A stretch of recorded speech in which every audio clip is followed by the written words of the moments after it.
নমস্কার বন্ধুরা, শুরু করলাম আর একটা নতুন ব্লগ। আজকে আমরা যাচ্ছি আমাদের গুরুদেবের আশ্রমে, যেটা কালনায় অবস্থিত।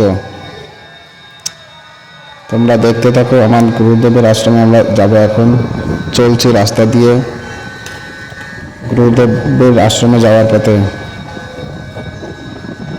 এটাকে বলে আসাম রোড।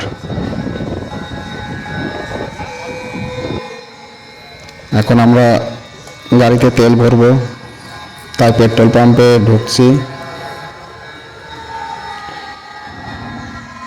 তেল ভরছে গাড়িতে, তোমরা সঙ্গে থাকো, দেখতে পাবে।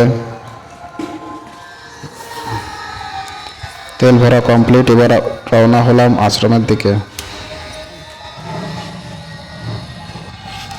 এইটা আমাদের গুরুদেবের আশ্রম।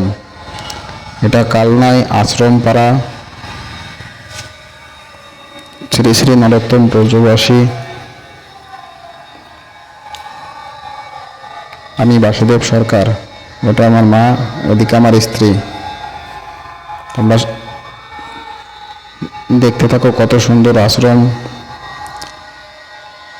কার কার গুরুদেব কমেন্ট করে জানাও। কমেন্ট করতে ভুলো না, আর একবার জয় গুরু লিখে যেও। দেখো, মেলা বসেছে আমাদের গুরুদেবের আশ্রমে। প্রত্যেক বছরই অনুষ্ঠান হয়। কত বড় মেলা! এখানে কীর্তন মঞ্চ, কীর্তন, বাউল,